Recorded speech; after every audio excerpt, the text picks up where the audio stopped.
Type of collision on the basis of conservation of kinetic energy आप तीन तरह से कैटेगराइज करेंगे। ध्यान से याद रखनी है आपको ये तीनों चीजें, ठीक है, क्योंकि सेम हम उसमें अप्लाई करेंगे एटॉमिक कोलिजन में मॉडर्न फिजिक्स। तो वहां पर भी आपका ये चीज डेफिनेशन यूज होगी। इलास्टिक कोलिजन का मतलब क्या है, ठीक है। इलास्टिक कोलिजन का मतलब यहाँ पर है just collision between two elastic bodies. अब इलास्टिक बॉडीज किसे कहते हैं? इलास्टिक और परफेक्टली इलास्टिक बेटा सेम वर्ड है, ठीक है ना।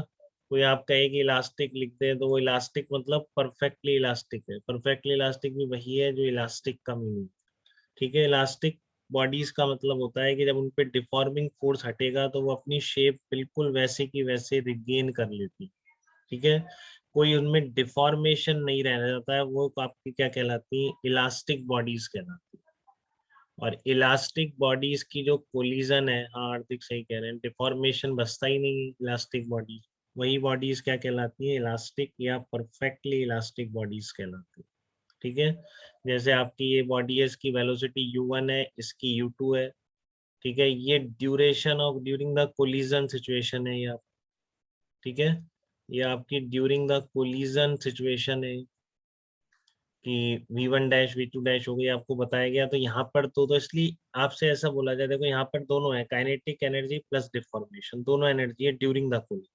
बट आफ्टर द कोलिजन, क्योंकि इलास्टिक बॉडीज की कोलिजन थी, ये वापस अपनी शेप रिगेन कर लेती है, तो डिफॉर्मेशन एनर्जी खत्म हो जाती है। कोई वर्क हो नहीं रहा है स्मॉल से इंटरवल में एक्सटर्नल, ठीक है। तो आपकी क्या होगा? इनिशियल काइनेटिक एनर्जी और फाइनल काइनेटिक एनर्जी दोनों क्या होगी? बराबर हो जाएगी, क्योंकि ये डिफॉर्मेशन एनर्जी यहाँ पर नहीं बची। तो इसका मतलब इलास्टिक कोलिजन में इनिशियल काइनेटिक एनर्जी और फाइनल काइनेटिक एनर्जी दोनों क्या होगी? बराबर होगी। ऐसी कोलिजन क्या कहलाती है? इलास्टिक कोलिजन कहलाती है, ठीक है।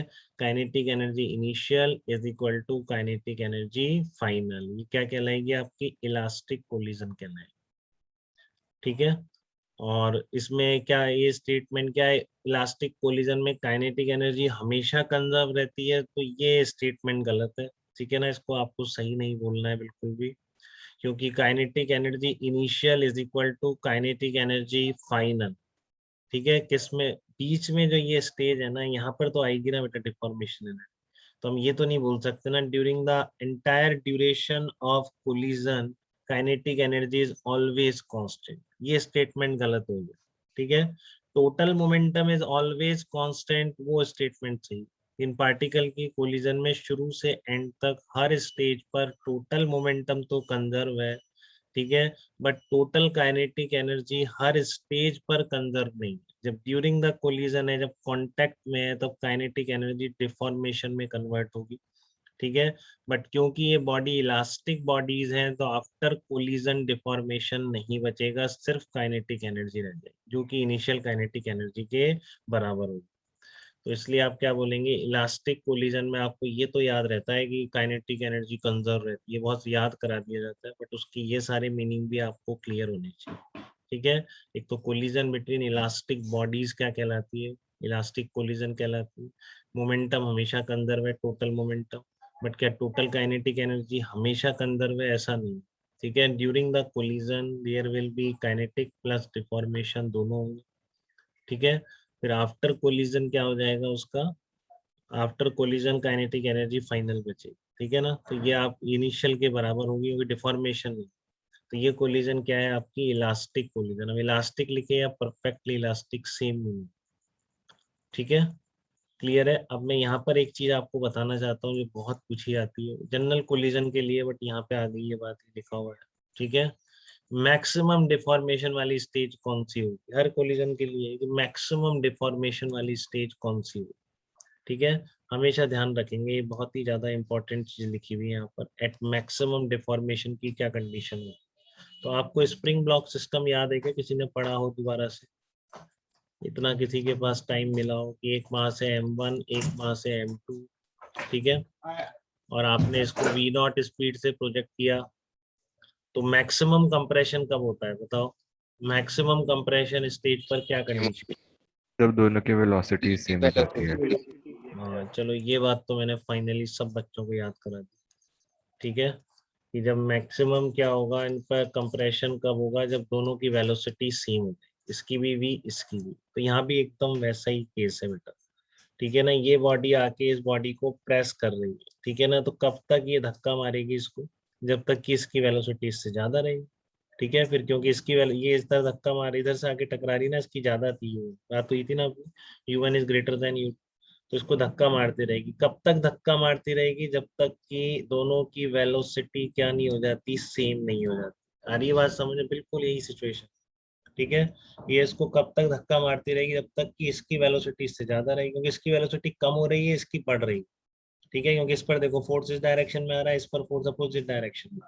एक स्टेज आएगी, दोनों की वेलोसिटी जस्ट बराबर हो जाएगी, उसके बाद ये धक्का मारना बंद कर देगा इसको, और ये दोनों अलग होना शुरू हो जाएंगे, क्योंकि अब आगे वाली तेज स्पीड से जाना शुरू हो जाएगी, ठीक है। तो अब उसकी फाइनली फिर उसकी स्पीड ज्यादा हो जाएगी, v2 is greater than v1, तो दोनों अलग हो जाएंगे। तो ये कौन सी स्टेज है, मैक्सिमम डिफॉर्मेशन। बताओ इसकी कौन सी स्टेज है, जब दोनों की वेलोसिटी क्या है, सेम। ये बहुत बारी मैक्सिमम डिफॉर्मेशन एनर्जी कितनी होगी इस कोलिजन में, ऐसे भी पूछ लिया जाता है। तो आपको क्या करना होता है, सिंपल मोमेंटम कंजर्वेशन, ठीक है ना। मोमेंटम कंजर्वेशन से आपकी क्या आएगी, वेलोसिटी निकल आएगी, m1u1 plus m2u2 is equal to, ठीक है ना, m1u1 plus m2u2 is equal to m1 plus m2 into v. Simple momentum conservation से मैक्सिमम डिफॉर्मेशन पर दोनों पार्टिकल की स्पीड निकल आनी, ठीक है। तो बस आपको इनिशियल काइनेटिक एनर्जी पता है और मैक्सिमम डिफॉर्मेशन पर वेलोसिटी पता है, ठीक है ना। आपको इनिशियल काइनेटिक एनर्जी पता है और मैक्सिमम डिफॉर्मेशन पर वेलोसिटी पता है, तो आप क्या निकाल सकते हैं, चेंज इन काइनेटिक एनर्जी निकाल सकते हैं, ठीक है। वो इस किसी भी कोलिजन, केवल इसकी नहीं, वो किसी भी कोलिजन की क्या कहलाएगी, मैक्सिमम डिफॉर्मेशन एनर्जी कहलाएगी, ठीक है ना। तो मैक्सिमम डिफॉर्मेशन पर सिस्टम के पास मिनिमम काइनेटिक एनर्जी होती है ड्यूरेशन ऑफ कोलिजन, ठीक है। बाकी किसी भी टाइम पर काइनेटिक एनर्जी उस मिनिमम वैल्यू से ज्यादा ही रहेगी, ठीक है।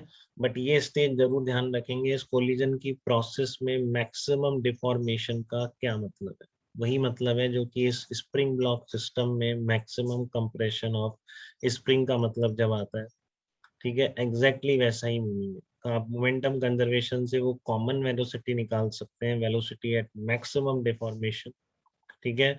और वहां से आप चेंज इन काइनेटिक एनर्जी लिख के मैक्सिमम डिफॉर्मेशन एनर्जी भी निकाल सकते हैं, ठीक है।